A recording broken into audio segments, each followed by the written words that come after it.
চার ব্যক্তির ব্যাপারে আল্লাহর হক, চার ব্যক্তির ব্যাপারে আল্লাহর হক। দেখেন নবী কি কয়, চার ব্যক্তির ব্যাপারে আল্লাহর হক হলো তাদেরকে জান্নাত না দেওয়া। চারজনকে জান্নাত না দেওয়া এটা আল্লাহর হক। কয়জনকে জান্নাত না দেওয়া আল্লাহর হক? এক নাম্বার মুদমিনুল খামরি, যে প্রতিনিয়ত মদ পান করে, মদ্যপানে অভ্যস্ত, প্রতিনিয়ত মাদক সেবন করে, এই ব্যক্তিকে জান্নাত না দেওয়া আল্লাহর হক।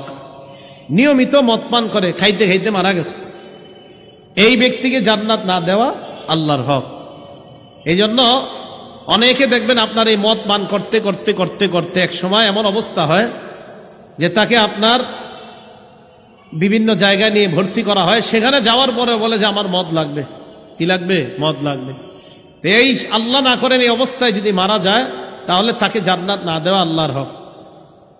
এই জন্য অনেক সময় দেখবেন বিভিন্ন দেশে অনেক মদে আসক্ত হওয়া ব্যক্তিরা যখন মারা যায়, যে নিয়মিত মদ পান করে, এর ব্যাপারে দেখবেন যখন প্রশ্ন করে সাংবাদিকরা, হাউ ডিড হি ডাই, সে কিভাবে মারা গেছে, দেখবেন ওখানে পেপারে পরের অংশগুলো কি লেখে একটু দেখেন যে কিভাবে মারা গেল।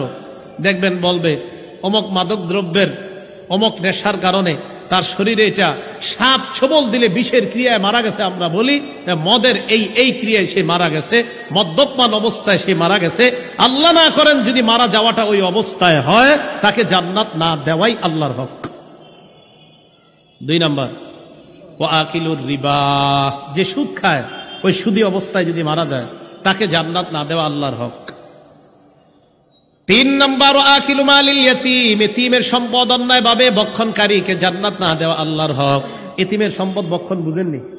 বড় ভাই মারা গেছে, ছোট ভাইয়ের দায়িত্ব এসে গেছে, এবার ভাতিজা ভাতিজির দায়িত্ব নেওয়া। ছোট ছোট ভাতিজা ভাতিজি আছে, ছোট ভাইয়ের মাথায় সারাক্ষণ ফিকির, এদেরকে বুঝায় শোনায়া কলমের খোঁচায় কিভাবে বড় ভাইয়ের সম্পদ নেওয়া যায়। এটা এতিমের সম্পদ ভক্ষণ করা। মুসলিম শরীফের 1610 নম্বর হাদিস, সারা জীবন মন দিয়ে শুনেন এটা। রাসূল সাল্লাল্লাহু আলাইহি সাল্লাম বলেন, মানিক্তাতু আশিবরাম মিনাল আরদ যুলমা, কেউ যদি কারো এক বিগত সম্পদ জোর দখল করে নেয়। কয় বিগত? এক কাঠা না, এক কাঠা না, এক বিগত। বলেন কতটুক? এক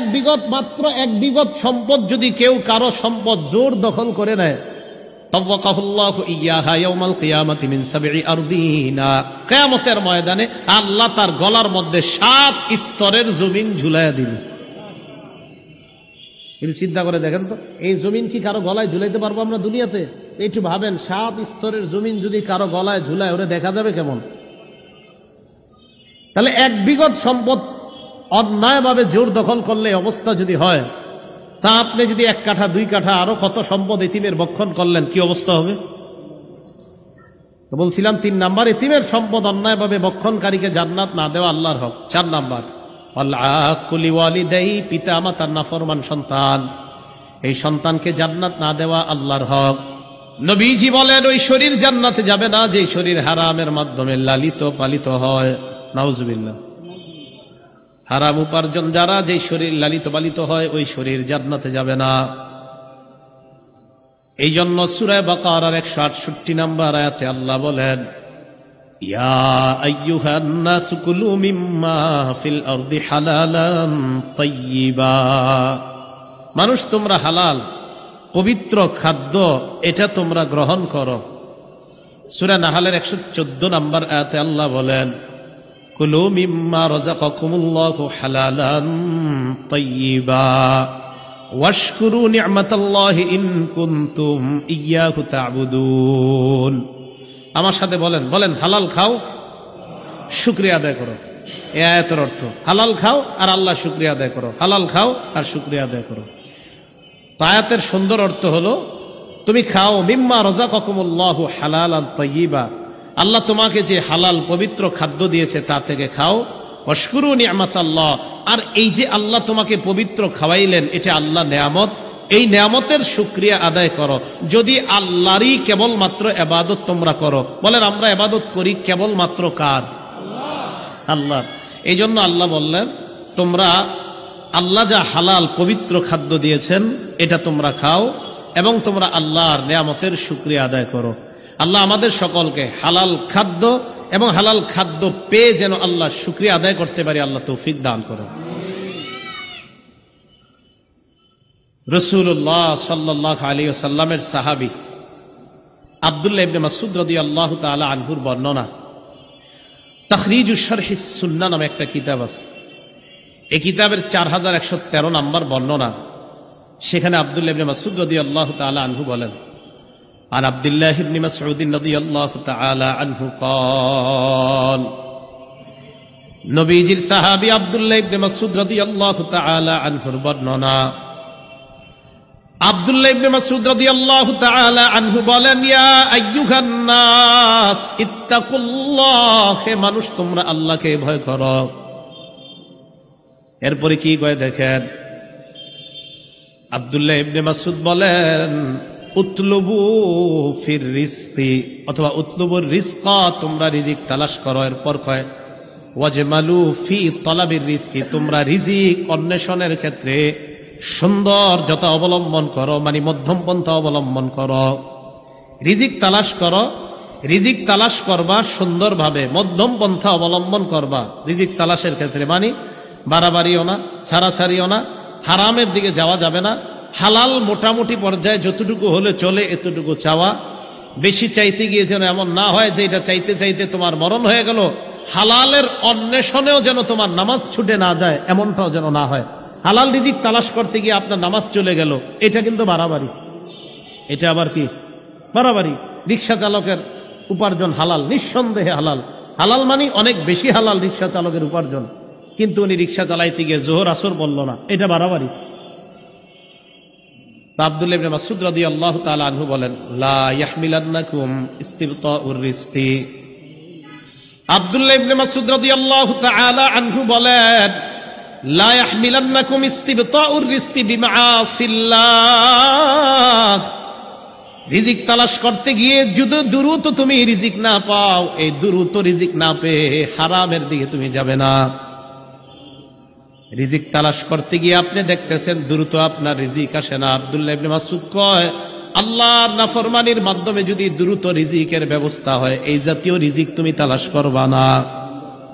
বলেন তো, সুদের মাধ্যমে দেখতে দেখা যায় স্বল্প সময়ে অনেক বেশি টাকা হয়ে যায়। সুদ এটা কি আল্লাহর নাফরমানি কিনা? হ্যাঁ, সুদ আল্লাহর নাফরমানি না? ইবনে মাসউদ বলেন, লা ইয়াহমিলান্নাকুম ইস্তিবতাউর রিজকি বিমাআসিল্লাহ, শোনো, তোমরা আল্লাহর নাফরমানির মাধ্যমে রিজিক দ্রুত পাওয়াটা তোমাদেরকে যেন উদ্বুদ্ধ না করে, দ্রুত রিজিক তালাশ করতে গিয়ে হারামের মধ্যে যেন তোমরা লিপ্ত হয়ে না যাও। দ্রুত কামাই করার নেশায় হারামের মধ্যে যেন আমরা লিপ্ত না হই, আল্লাহর কোন নাফরমানি যেন আমরা না করি। ইবনে মাসউদ রাদিয়াল্লাহু তাআলা এই সতর্ক বার্তা আমাদের জন্য উচ্চারণ করলেন যে হালালের অন্বেষণ করতে গিয়ে দ্রুত রিজিক পাওয়ার আশায় এমন যেন না হয় যে তুমি নাফরমানিতে লিপ্ত হলা। খুব মনোযোগ দিয়ে শোনেন। এখন যে কথাটা বলবো সেটা হলো, সহিহ বুখারীর 2059 নম্বর হাদিসের বর্ণনাটা টানার পর আমাদের সমাজে দ্রুত বড়লোক হওয়ার আশায় মানুষ কিছু হারামের পথ বেছে নেয়। এর মধ্যে উল্লেখযোগ্য একটা ভয়ঙ্কর হারাম, এটা নিয়ে আলোচনা করব। ওই আলোচনা শুরুর পরে আল্লাহর হস্তে কেউ উঠেন না। জি, সহিহ বুখারীর 2059 নম্বর হাদিসটা আগে শুনেন। ক্বালা রাসূলুল্লাহ সাল্লাল্লাহু আলাইহি ওয়াসাল্লাম, নবীজি বলেন, ইয়াতি আলান নাসি জামান লা ইউবালিল মারউ মা আখাযা মিনহু আমিনাল হালাল মিনাল হারাম। এমন একটা জামানা আসবে যে জামানায় মানুষ পরোয়া করবে না কোত্থেকে সে কামাই করছে, এই পরোয়া করবে না। তার উপার্জিত জিনিসটা হালাল না হারাম মানুষ পরোয়া করবে না। আসলেই হলো আমার পকেটের মধ্যে, এটা হালাল না হারাম এটা দেখার সময় নাই। নবীজি বলেন, এমন একটা সময় আসবে মানুষ পরোয়া করবে না সে কি হালাল কামাই করলো না হারাম কামাই করলো। নবীজি বলছে এমন একটা জামানা আসবে। আপনারা বলেন তো, এই জামানা কি আসবে না চলতেছে? এই জাতীয় একটা ভয়ঙ্করতম হারাম, যদিও আমাদের বাংলাদেশের শব্দটা অপরিচিত, আপনারা শোনার পর বলবেন এটা অপরিচিত কিনা। আমাদের বাংলাদেশে যদি পরিচিত হয় বলবেন। এই ভয়ঙ্করতম একটা হারামের নাম হলো সুদের মাধ্যমে উপার্জিত সম্পদ। কিসের মাধ্যমে? যে আমাদের বাংলাদেশে অপরিচিত হলেও বহির্বিশ্বে এটা পরিচিত। বাংলাদেশে এটা পরিচিত, তাহলে তো বাংলাদেশে যদি পরিচিত হয় তো ভালো করে একটু শুনতে হয়, ঠিক না? তাহলে সুদ আমাদের দেশে পরিচিত না? আপনারা কি সবাই সুদ চিনেন? মানে খান আর না খান সমস্যা নাই, সুদের নাম শুনছেন তো? আমাদের দেশে কি সুদ আছে? সুদ হালাল না হারাম? হারাম। তো আমাদের দেশেও তাহলে যেই পদ্ধতিতে উপার্জন, হারাম উপার্জন আমাদের কাছে আসে, এই পদ্ধতির একটা ভয়ঙ্করতম পদ্ধতি হলো সুদ। কেন এটা অনেকে অনেক নাম দেয়, বিভিন্ন নামে বেনামে সুদ খায়, বিভিন্ন নাম দিবে, মুনাফা, ইন্টারেস্ট, আরো অনেক নাম আসবে। তো এই জাতীয় নামের মাধ্যমে সুদ, সুদেই, এটা যত নামে দেন, সুদের নাম যদি কোন কারণে যদি সুদের নাম দিয়ে দেন যে আল্লামা সুদ, কোন কারণে যদি সুদের নাম এরকম ভালো দেন, মুনাফা তো একটা সুন্দর শব্দ, ইন্টারেস্ট সুন্দর শব্দ, সুদের সাথে যত ভালো জিনিসে আপনি লাগান, কিয়ামত পর্যন্ত এটা হারাম, এটা হালাল, কোন ভালো যত পদ্ধতি অবলম্বন করেন এটা ভালো হবে না। তাহলে আল্লামা লাগান আর ইসলাম লাগান, কি লাগান? আল্লামা লাগান আর এটার সাথে ইসলাম লাগান, আর যাই লাগান সুদ, সুদি। সুদের ব্যাপারে 13টা কথা, জোরে বলেন কয়টা? 13টা। 1 নাম্বার, যারা সুদ খান, যারা সুদ খায়, মাইকের আওয়াজেও যারা শুনছেন, সুদখোর যারা আছেন, এই যারা আপনারা সুদের সাথে জড়িত আছেন, আপনাদের জন্য আল্লাহ আর তার রসুলের পক্ষ থেকে যুদ্ধের ঘোষণা করা হয়েছে। কিসের ঘোষণা? যুদ্ধের ঘোষণা করা হয়েছে। সূরা বাকারা 278, 279 নম্বর আয়াতে আল্লাহ বলেন, ইয়া আইয়ুহাল্লাযীনা আমানুত্তাকুল্লাহ ওয়া যারু মা বাকিয়া মিনার রিবা ইন কুনতুম মুমিনিন। আল্লাহ বলেন, হে ঈমানদারগণ, তোমরা আল্লাহকে ভয় করো, যদি তোমরা মুমিন হও, সুদের কারবার ছেড়ে দাও। আয়াতের অর্থটা আবার শোনেন, দেখেন কি কয়, হে ঈমানদারগণ, তোমরা আল্লাহকে ভয় করো, যদি মুমিন হও, সুদের কারবার ছেড়ে দাও। ডাক দিছে কি বইলা? ঈমানদার বইলা। শেষে আবার কি বলতেছে দেখেন, যদি মুমিন হও, সুদের কারবার ছেড়ে দাও। আজীব শব্দ আল্লাহ বললেন, ডাক দিলেন, ঈমানদার বলে শেষের দিকে বললেন যদি মুমিন হও, সুদের কারবার ছেড়ে দাও। কত মায়া করে ডাক দিয়ে বললেন, হে ঈমানদার, আল্লাহকে ভয় করো। দেখেন কি কয়, হে ঈমানদার, যদি তুমি মুমিন হও, সুদের কারবার ছেড়ে দাও। ওনারা আমি বললাম, আব্দুর রহমান ভাই, যদি আপনি আব্দুর রহমান হন তাহলে এখানে আসেন। আল্লাহ বলছে, ঈমানদার, যদি তুমি মুমিন হও তো সুদের কারবার ছেড়ে দাও। ঠিক, কি সুন্দর ভাবে বলতেছে। ফাইল্লাম তাফালু, আমি আল্লাহ বলার পর যদি তোমরা সুদের কারবার ছেড়ে না দাও, ফাজানু বিহারবিম মিনাল্লাহি ওয়া রাসূলিহি, তাহলে আল্লাহ আর তার রাসূলের পক্ষ থেকে যুদ্ধের ঘোষণা জেনে নাও। তাহলে যারা সুদ খায় তারা আল্লাহ আর আল্লাহ রাসূলের পক্ষ থেকে যুদ্ধের ঘোষণা নিয়ে নিস। এই জন্য আজকে থেকে সুদের কারবার ছেড়ে দেন। আল্লাহ কয়, ঈমানদার, তুমি যদি মুমিন হও, সুদের কারবার ছেড়ে দাও, যদি না ছাড়ো, নবীর পক্ষ থেকে যুদ্ধের ঘোষণা নিয়ে নাও। 2 নাম্বার, যারা সুদ খায় কিয়ামতের ময়দানে তারা পাগল অবস্থায় উঠবে। কি অবস্থায়? পাগল। এটা খায়েন না। সূরা বাকারার 275 নম্বর আয়াতে আল্লাহ বলেন, আল্লাযীনা ইয়াকুলুনার রিবা, যারা সুদ খায়, লা ইয়াকুমুনা ইল্লা কামা ইয়াকুমুল্লাযী ইয়াতাখাব্বাতুহুশ শাইতানু মিনাল মাস, এরা কিয়ামতের ময়দানে এমন অবস্থায় উঠবে যেন শয়তান তাদেরকে স্পর্শ করে পাগল বানায়া দিছে। যালিকা বিআন্নাহুম ক্বালু ইন্নামাল বাইউ মিসলুর রিবা, এটা এই কারণে তারা দুনিয়ার মধ্যে বলতো ব্যবসা সুদের মতো। বলেন নাউযুবিল্লাহ। ব্যবসা কি সুদের মতো? আল্লাহ বলেন, আহাল্লাল্লাহুল বাইআ, আল্লাহ ব্যবসাকে হালাল করেছেন, ওয়া হাররামার রিবা, আল্লাহ সুদকে হারাম করেছেন। এখন মনে করেন আমি একটা অফিস বানাইলাম, অফিসের মধ্যে দেয়ালে লেখা আহাল্লাল্লাহুল বাইআ ওয়া হাররামার রিবা, আমার অফিসের দেয়ালে লেখা আল্লাহ ব্যবসাকে হালাল করেছেন, সুদকে হারাম করেছেন, কিন্তু আমার অফিসের কর্মকাণ্ড সব সুদের। হ্যাঁ, এটা পিছনে লেখার মানে কি? আমি অফিসে লিখে রাখলাম আল্লাহ সুদকে হারাম করেছেন, ব্যবসাকে হালাল করেছেন, আর আমি ওইটাকে কেন্দ্র করে আপনাদেরকে সুদি কারবারে আহ্বান জানাচ্ছি। তাহলে এটা যতই আমি লিখে রাখি আর যদি সুদি কারবার করি, তো বলেন তো লিখে রাখার পরেও যদি সুদি কারবার বলি, তো এই সুদ কি হালাল হবে না হারাম? সুদ এটা হারাম। 3 নাম্বার, যারা সুদ খায় দুনিয়াতে, এই জায়গায় আমি সবার জন্য দোয়া করি, আল্লাহ যেন কাউকে সুদি কারবারে লেনদেন অবস্থায় মৃত্যু না দেয়।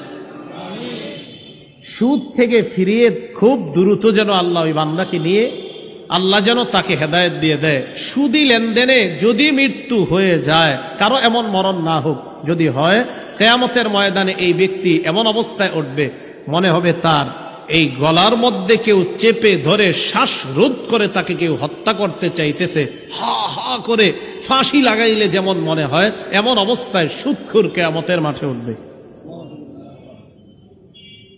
উমদাতুত তাফসীর 1 নম্বর খণ্ড 330 নম্বর পৃষ্ঠা। আর আব্দুল্লাহ ইবনে আব্বাস রাদিয়াল্লাহু তাআলা আনহুমা قال, আব্দুল্লাহ ইবনে আব্বাস রাদিয়াল্লাহু তাআলা আনহুমার বর্ণনা, তিনি বলেন, আকিলুর রিবা ইউবাসু ইয়াউমাল কিয়ামাতি মাজনুনান ইখনাক। সুদখোরকে কিয়ামতের ময়দানে এমন অবস্থায় উঠানো হবে, দেখলে মনে হবে পাগল, আর মনে হবে তাকে শ্বাসরোধ করে হত্যা করা হচ্ছে, দেখলে এমনটা মনে হবে। 4 নাম্বার, আপনাদের এই এলাকায় যারা সুদ খায়, যারা সুদি কারবারের লেনদেন করে, তারা এই এলাকার জন্য আল্লাহর আযাব বৈধ করে নেয়। এই দেখেন, এই এলাকার নাম মুগদা। এখন আপনারা সুদ খান না অনেকে, কিন্তু যারা খায় তারা ওই এলাকার জন্য আল্লাহর গজবকে বৈধ করে নেয়। মানে আল্লাহ গজব দিতে চান না, কিন্তু যারা সুদের কারবার করে তারা আল্লাহর গজবকে বৈধ করে নেয়। আত-তারগীব ওয়াত-তারহীব কিতাবের নাম, 3 নম্বর খণ্ড, 69 নম্বর পৃষ্ঠা, 59 নম্বর পৃষ্ঠা। আর আব্দুল্লাহ ইবনে আব্বাস রাদিয়াল্লাহু তাআলা আনহুমা قال, قال رسول الله صلى الله عليه وسلم, নবীজি বলেন, ইদা যাহারাজ জিনা ওয়ার রিবা ফি ক্বরিয়া, কোন এলাকার মধ্যে যখন 2টা অপরাধ বেড়ে যায়, বলেন কয়টা? কোন এলাকায় যখন 2টা অপরাধ বেড়ে যাবে, 1 নাম্বার ব্যভিচার, 2 নাম্বার সুদের কারবার, قد احلوا بانفسهم عذاب الله, ব্যভিচারকারীর দল আর সুদের কারবার যারা করে, তারা ওই এলাকার জন্য আল্লাহর আযাব বৈধ করে দেয়। নাউযুবিল্লাহ। তাহলে কয় গুনাহ বাড়লে এলাকায় আযাব বৈধ হয়? ব্যভিচার, সুদের কারবার। 5 নাম্বার, যারা সুদ খায় তাদের কারণে ওই এলাকায় আল্লাহ দুর্ভিক্ষের গজব দেয়। কিসের গজব দেয়? দুর্ভিক্ষের গজব দেয়। মুসনাদে আহমদ কিতাবের নাম, হাদিস নাম্বার 17822 নম্বর হাদিসের বর্ণনা। আন আমর ইবনুল আস রাদিয়াল্লাহু তাআলা আনহু قال, আমর ইবনুল আস রাদিয়াল্লাহু তাআলা আনহুর বর্ণনা, মা মিন কওমিন ইয়াযহারু ফীহিমুর রিবা ইল্লা উখিযু বিস-সানা, কোন এলাকার মধ্যে যদি সুদের কারবার বেড়ে যায়, ওই এলাকার মানুষগুলাকে দুর্ভিক্ষের গজব দ্বারা পাকড়াও করা হয়, দুর্ভিক্ষের গজব তাদের উপর চাপিয়ে দেওয়া হয়। ওমা মিন কওমিন ইয়াযহারু ফীহিমুর রিশা, কোন এলাকায় যখন ঘুষের কারবার বেড়ে যায়, ইল্লা উখিযু বির-রু'বি, ওই এলাকার মানুষগুলা কাপুরুষ হয়ে যায়, পুরুষগুলা কাপুরুষ হয়ে যায়। সুদের কারণে এলাকায় দুর্ভিক্ষ হয়, ঘুষের কারণে পুরুষরা কাপুরুষ হয়ে যায়। দাবি করবেন যে আমরা এই এলাকায় 100% মুসলমান, কিন্তু কাজে করবে দেখা যাবে আপনারা কাপুরুষের মতো আচরণ করবেন। কেন? ঘুষের কারবার বেড়ে গেলে সাহসী পুরুষগুলাও কাপুরুষ হয়ে যায়। 6 নাম্বার, যারা সুদ খায় তারা পেটে সাপ ঢুকায়। কি ঢুকায়? সাপ ঢুকায়। সাপ সাপ সাপ চিনেন তো আপনারা? হ্যাঁ, সবার চেহারা গুলা কেমন জানি মরা মরা লাগতেছে। সুদের আলোচনার আগ পর্যন্ত তো ভালোই ছিল সব। হ্যাঁ, এখন দেখি একটু, আরে চলবে তো অবশ্যই, চেহারা কালো হলেও চলবে, না হলেও চলবে, এই টেনশন করেন না। যারা সুদ খায় তারা পেটে সাপ ঢুকায়। ইবনে মাজা হাদিস নাম্বার 2273 নাম্বার হাদিসের বর্ণনা।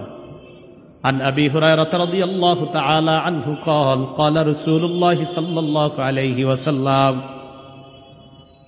আবু হুরায়রা রাদিয়াল্লাহু তাআলা আনহুর বর্ণনা, আল্লাহ নবী বলেন, আতাইতু লাইলাতান উসরিয়া বি আলা কওমিন, আমি মেরাজে যখন গেলাম এমন একদল মানুষের পাশ দিয়ে গেলাম, যে মানুষগুলার দিকে তাকায় দেখলাম বুতুনুহুম কাল বুয়ুত, তাদের পেটগুলা বিশাল বড় বাড়ির মতো।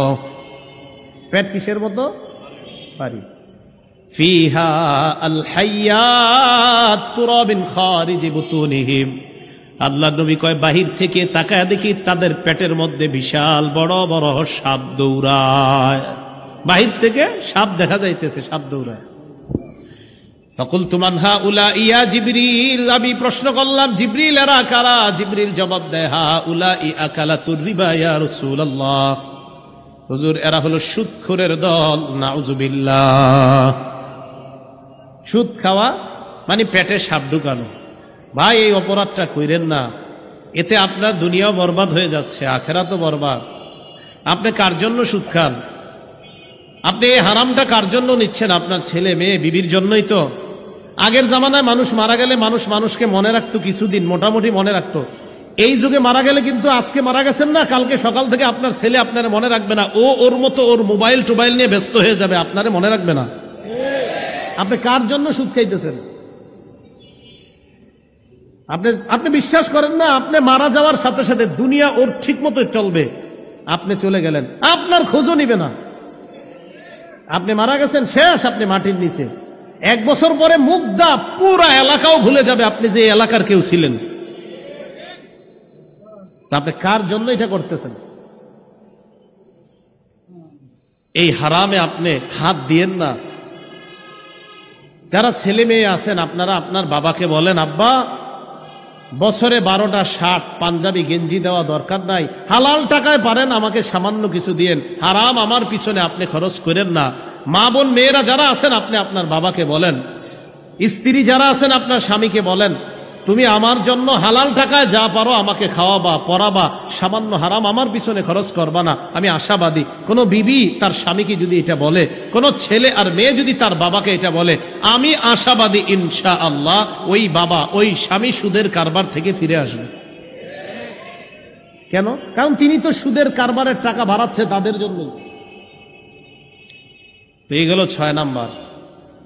7 নাম্বার, যারা সুদ খায় তারা আপন মাকে বিয়ে করে। আপন মায়ের সাথে বিয়ে কি জায়েজ? হারাম না? হারাম, জিনা, ব্যভিচার। ইবনে মাজাহ 2274 এবং 2275 নম্বর হাদিসের বর্ণনা, আর রিবা 70 হুবা, সুদের গুনাহের শাখা হলো 70টা। বলেন সুদের গুনাহের শাখা কয়টা? আইসারুহা আইয়ান কিহার রাজুলু উম্মা, সবচাইতে নিম্ন শাখা হলো আপন মাকে বিয়ে করা। আমি মাঝে মাঝে চিন্তা করি 70টা শাখার মধ্যে যদি সবচাইতে নিম্ন শাখা হয় আপন মাকে বিয়ে করা, বাকি 69টা না জানি আরো কোনো কঠিন। এটা যদি নিম্ন হয় তো বাকি 69টার কি অবস্থা হবে? এই গেল 7 নাম্বার।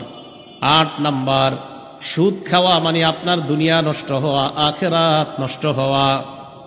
সহিহ বুখারীর বর্ণনা 2766 নম্বর হাদিসের বর্ণনা, ক্বালা রাসূলুল্লাহ সাল্লাল্লাহু আলাইহি ওয়াসাল্লাম, নবীজি বলেন, ইজতানিবুস সাবআল মুবিকাত, আল্লাহ নবী বলেন তোমরা 7টা ধ্বংসকারী অপরাধ থেকে বাঁচো।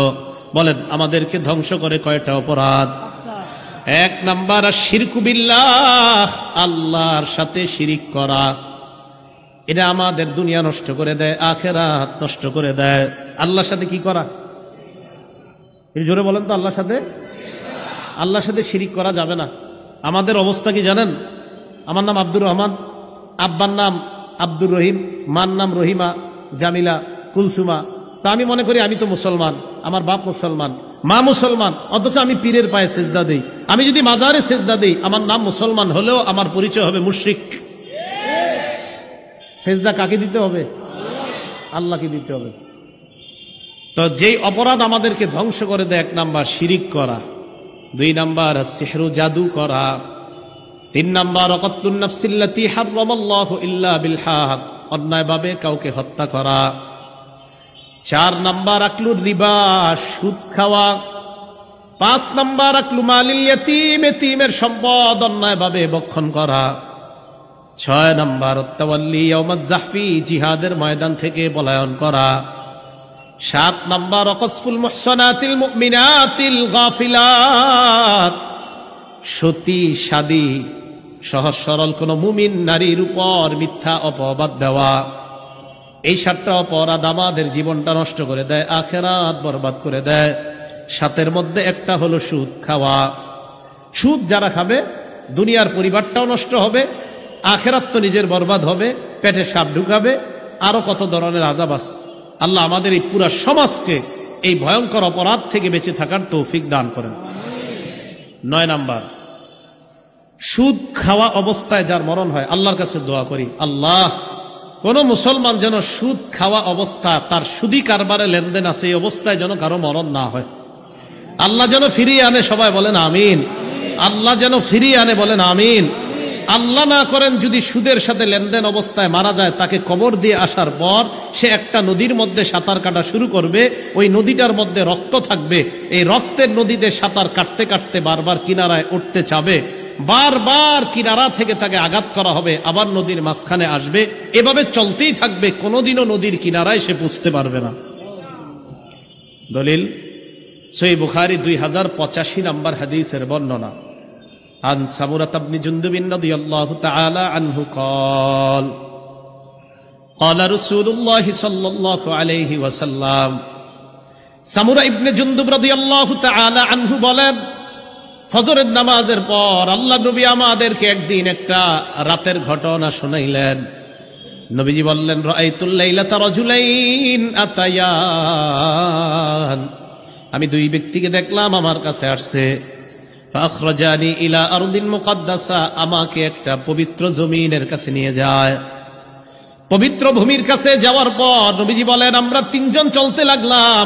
ফানতালাকনা হাত্তা আতাইনা আলা নাহরিম মিন দাম, চলতে চলতে একটা নদীর কাছে গেলাম, ওই নদীর মধ্যে তাকিয়ে দেখলাম নদীর মধ্যে রক্ত আর রক্ত। আমাদের দেশে নদীতে কি আছে? পানি আছে। নবীজি বলেন, ওই নদীর মধ্যে আমি দেখলাম রক্ত আর রক্ত। হঠাৎ আমি দেখলাম নদীর মাঝখানে এক ব্যক্তি দাঁড়িয়ে আছে, ফিহি রাজুলুন কাইম, এটা নদী মনে করেন, মাঝে এক ব্যক্তি। ওয়ালা ওয়াসতিন নাহরি রাজুলুন বাইনা ইয়াদাইহি হিজারা, নদীর কিনারায় আরেকজন, তার সামনে পাথর আর পাথর। ফাআকবালা রাজুলুল লাযী ফিন নাহরি, নদীর মাঝখানের লোকটা নদীর কিনারার দিকে রওনা করছে। নদীর কিনারায় যিনি দাঁড়িয়ে আছে, রমার রাজুলু বিহাজারিন ফিহি, নদীর কিনারার লোকটা একটা পাথর নিয়ে সাঁতার কাটি লোকটার মুখ বরাবর মারে। রদ্দাহু হাইসু কানা, পাথরের আঘাতে লোকটা আবার নদীর মাঝখানে চলে যায়। নবীজি বলেন, কুল্লামা যা আলিয়াখরুজা, যতবার বের হতে চায় ততবার পাথরের আঘাত খায়, আবার নদীর মাঝখানে চলে যায়।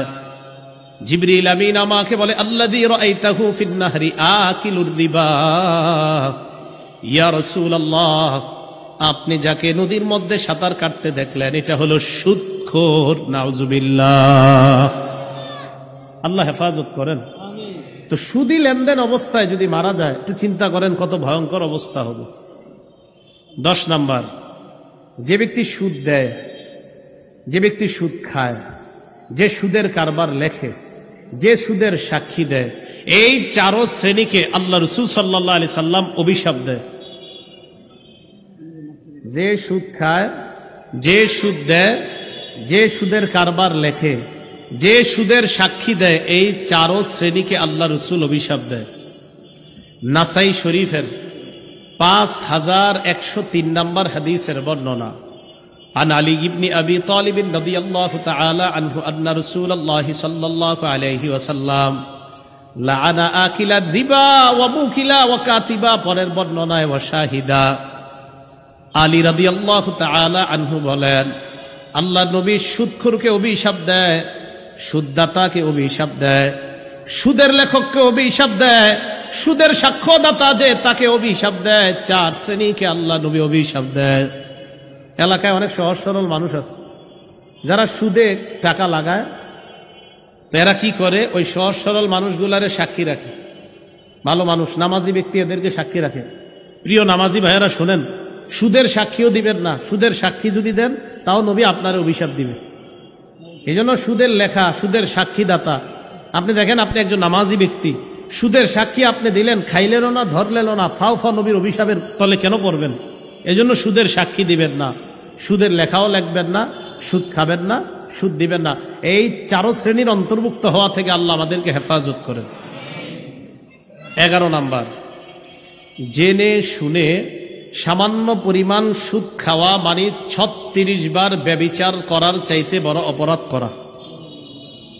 জেনে শুনে সামান্য পরিমাণ সুদ খাওয়া, কমান সাউন্ড কমান, জেনে শুনে সামান্য পরিমাণ সুদ খাওয়া মানে 36 বার ব্যভিচারের চাইতে বড় অপরাধ করা।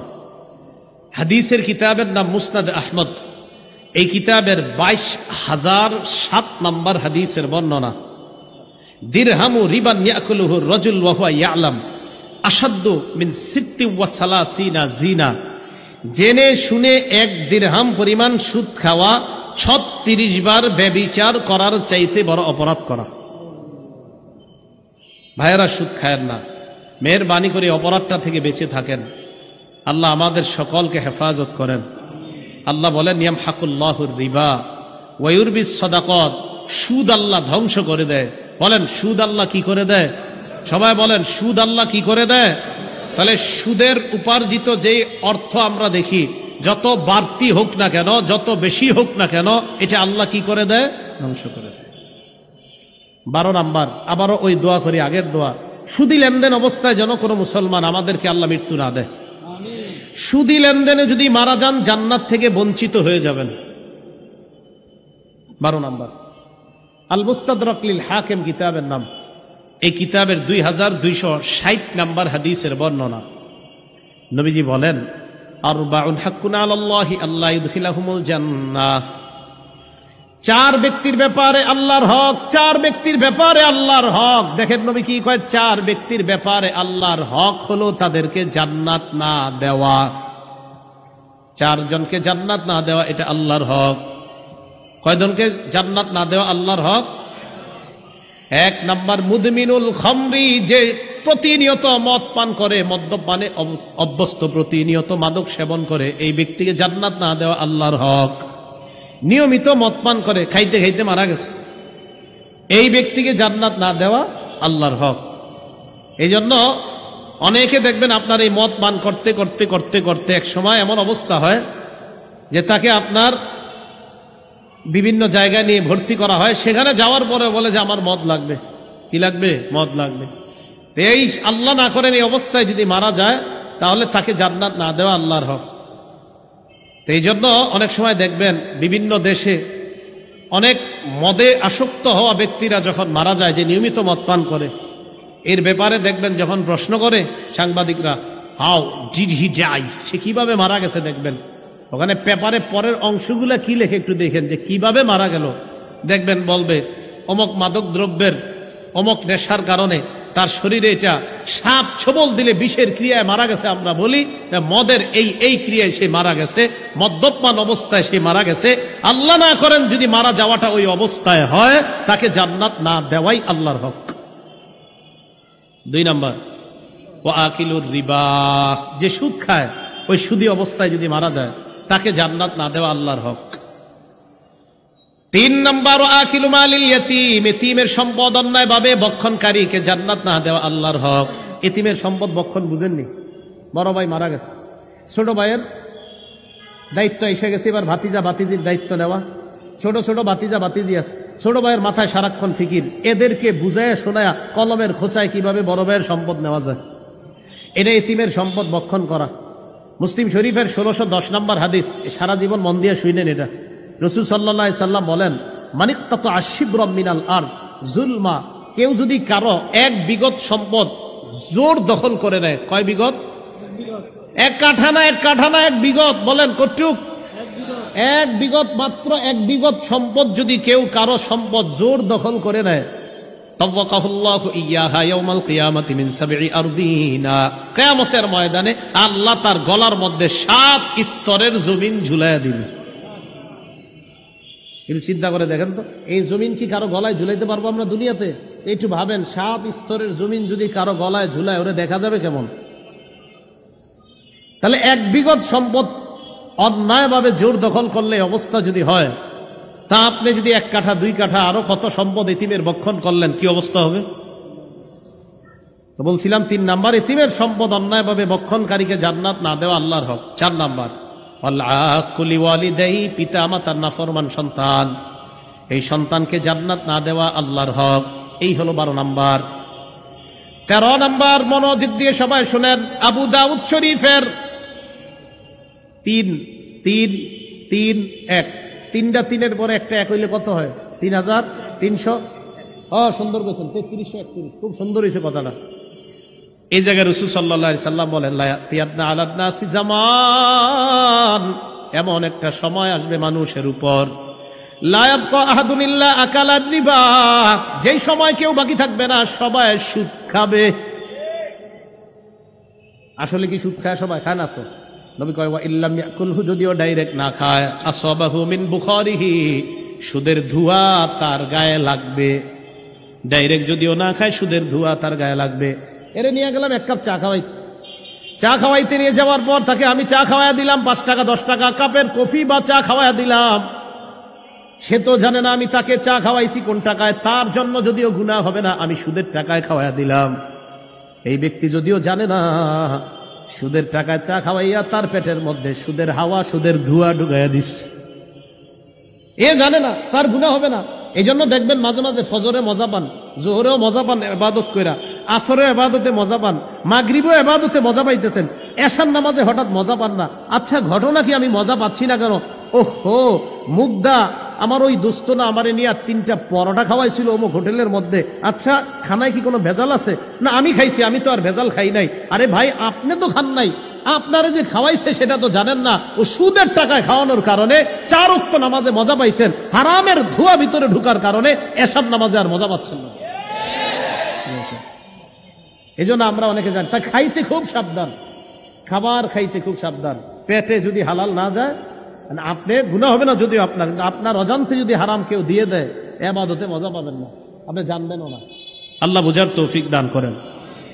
তাহলে সুদের পদ্ধতিতে আমাদের সমাজের মধ্যে যে উপার্জনটা হয়, এটার নাম হারাম। বলেন, এটার নাম কি? আল্লাহ বলছে হালাল খাইতে, নবীজি বলছেন হালাল উপার্জন করতে। আল্লাহ বলেছেন হালাল খাইতে, হালাল উপার্জন করতে। নবী বলছেন হালাল খাইতে, হালাল উপার্জন করতে। হারাম উপার্জন থেকে নবী নিষেধ করেছেন। হারামের মধ্যে ভয়ঙ্করতম একটা পদ্ধতির নাম সুদি পদ্ধতি। এই পদ্ধতিতে যারা উপার্জন করি, 13টা ভয়াবহ অবস্থা। খুব সংক্ষেপে আবার নতুন করে যারা আসছি মনে রাখি। 1 নাম্বার, যারা সুদ খায়, আল্লাহ রসুলের পক্ষ থেকে তাদের জন্য যুদ্ধের ঘোষণা, সূরা বাকারা 278-279 নাম্বার আয়াত। 2 নাম্বার, যারা সুদ খায় কিয়ামতের ময়দানে পাগল অবস্থায় উঠবে, সূরা বাকারা 275 নাম্বার আয়াত। 3 নাম্বার, যারা সুদ খায় কিয়ামতের ময়দানে তাদেরকে শ্বাসরোধ করা অবস্থায় হত্যা করা হচ্ছে, এমন অবস্থায় উঠবে, উমদাতুত তাফসীর 1 নাম্বার খণ্ড 330 নাম্বার পৃষ্ঠা। 4 নাম্বার, যারা সুদ খায় তারা এলাকার জন্য আযাব বৈধ করে নেয়, আত-তারগীব ওয়াত-তারহীব 3 নাম্বার খণ্ড 69 নাম্বার পৃষ্ঠা। 5 নাম্বার, যারা সুদ খায় তাদের কারণে এলাকায় দুর্ভিক্ষ আসে, মুসনাদে আহমদ 17822 নাম্বার হাদিস। 6 নাম্বার, যারা সুদ খায় তারা পেটে সাপ ঢুকায়, ইবনে মাজাহ 2273 নাম্বার হাদিস। 7 নাম্বার, যারা সুদ খায় তারা আপন মাকে বিয়ে করে, ইবনে মাজাহ 2274-2275 নাম্বার হাদিস। 8 নাম্বার, যারা সুদ খায় তাদের দুনিয়া ধ্বংস, আখিরাত ধ্বংস, সহিহ বুখারী 2766 নাম্বার হাদিস। 9 নাম্বার, যারা সুদ খায় মরণের পর কিয়ামত পর্যন্ত রক্তে নদীতে সাঁতার কাটবে, সহিহ বুখারী 2085 নাম্বার হাদিস। 10 নাম্বার, যে সুদ খায়, সুদ দেয়, সুদের সাক্ষী দেয়, সুদের লেখালেখি করে, তার উপর রাসূলের অভিশাপ, নাসাই শরীফ 5103 নাম্বার হাদিস। 11 নাম্বার, জেনে শুনে সামান্য পরিমাণ সুদ খাওয়া, 36 বার ব্যভিচারের চেয়ে বড় অপরাধ করা। মুসনাদে আহমদ 22,007 নম্বর হাদিস।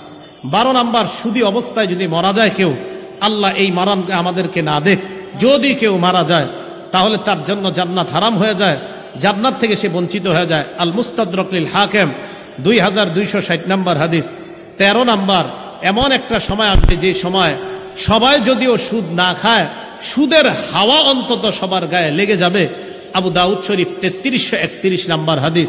আল্লাহ আমাদের এই সমাজকে সুদ মুক্ত সমাজ হিসাবে যেন ইমাম ওলামা যারা আছে তাদের সাথে মিলে মিশে হারাম মুক্ত, বিশেষ করে সুদ মুক্ত একটা সমাজ যেন এই মুগদাবাসী, এই এলাকার আলেম ওলামা এবং আইন শৃঙ্খলা বাহিনী সহ এই এলাকার যারা উপরস্তরের লোক যারা আছে সবাই মিলে মিশে সুদ মুক্ত একটা সমাজ গড়ে আল্লাহর গজব থেকে যেন এই সমাজকে হেফাজত করতে পারি। আল্লাহ তৌফিক দান করেন।